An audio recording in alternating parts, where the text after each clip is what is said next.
Hello hello नमस्ते सबजनालाई।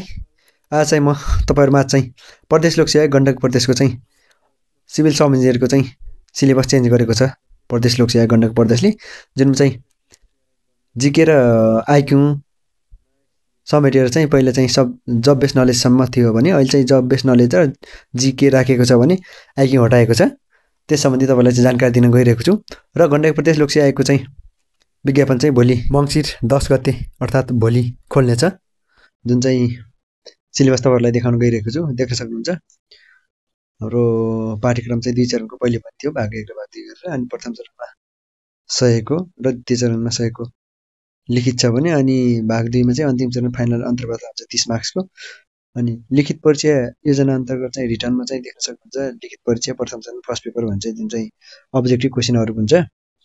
सामान्य ज्ञान र सार्वजनिक व्यवस्थापनबाट चाहिँ तपाईको 20 वटा क्वेसन आउँछ भने 2 मार्क्सको 40 वटा।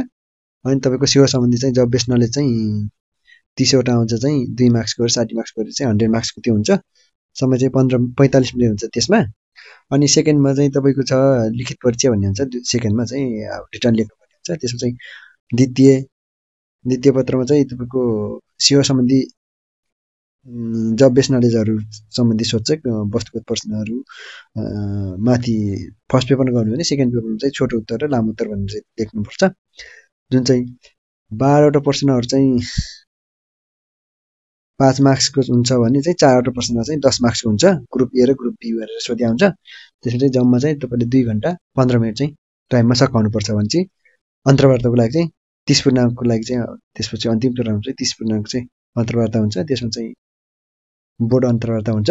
समय चाहिँ तपाईको चाहिँ क्वेशन सोध्ने र तपाईको जवाफ दिने भर पर्छ। अब कति समय उसको अनुसार चाहिँ भर पर्छ। त्यसो चाहिँ आजको तपाईले चाहिँ सिलेबस चाहिँ 2082 साल 8 महिना 9 गते लागू हुन्छ सिलेबस चाहिँ।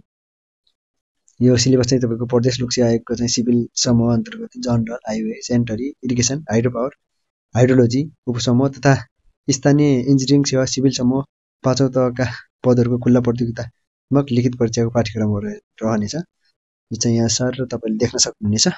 अनि म फेसबुक पेजमा पनि राखिदिन्छु, अहिले त्यसमा पनि हेर्नु होला। अनि देख्न सक्नुहुन्छ फर्स्ट पेपरमा चाहिँ सामान्य ज्ञान र 20 मार्क्सको र 20 मार्क्स चाहिँ पब्लिक म्यानेजमेन्टबाट चाहिँ सोध्नेछ। अनि के सोध्नेछ त्यसबाट यहाँ चाहिँ देख्न सक्नुहुन्छ सर र गरेर। अनि तपाईले चाहिँ डिटेलमा चाहिँ हाम्रो फेसबुक पेजमा चाहिँ मैले चाहिँ राखिदिसकेको छु, त्यसमा गएर पनि हेर्न सक्नुहुन्छ।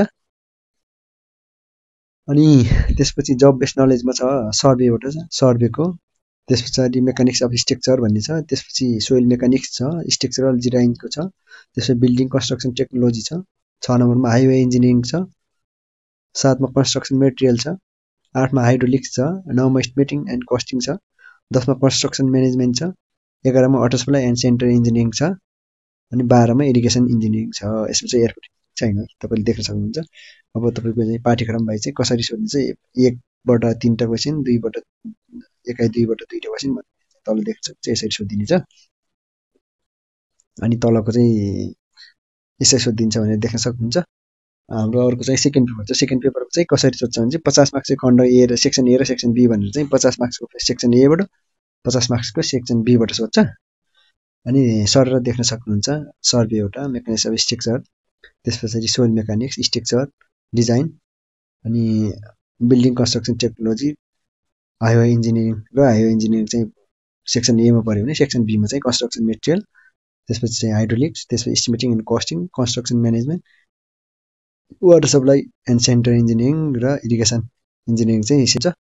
हाम्रो अर्को चाहिँ सेकेन्ड पेपर छ। सेकेन्ड पेपरको चाहिँ कसरी सोध्छ भने चाहिँ 50 मार्क्स चाहिँ खण्ड ए र सेक्सन बी भनेर चाहिँ 50 मार्क्सको सेक्सन ए बाट 50 मार्क्सको सेक्सन बी बाट सोध्छ।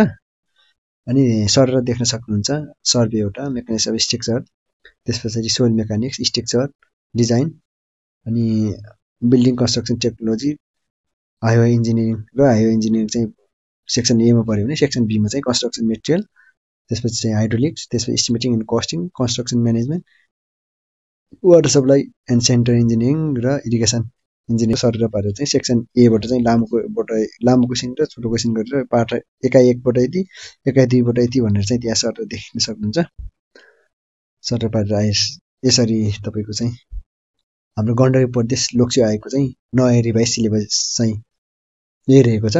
तपाईँको डिटेलमा चाहिन्छ भने तपाईँ चाहिँ हाम्रो चाहिँ फेसबुक पेजमा गएर हाम्रो फेसबुक पेजमा देख्न सक्नुहुन्छ। फेसबुक पेज हाम्रो फेसबुक पेजको नाम चाहिँ सब इन्जिनियर नेपाल भन्ने फेसबुक पेज छ। यही पेजमा गएर यहाँ चाहिँ सर देख्न सक्नुहुन्छ। मैले यहाँ राखिदिइसकेको छु। अलि नेटवर्क ल्यागको कारण चाहिँ लोड गरिरहेको छ। यहाँ गएर चाहिँ तपाईँले हेर्न सक्नुहुन्छ। फेसबुकमा गएर सब इन्जिनियर नेपाल, सब इन्जिनियर्स नेपाल भनेर सर्च गर्नुभयो भने चाहिँ तपाईँको यसमा चाहिँ तपाईँको सिलेबस देख्न सक्नुहुन्छ। आजको सिलेबस आइसकेको छ। सरेर बारेर हेर्न सक्नुहोला। हस् त, धन्यवाद साथीहरू। Thank you so much.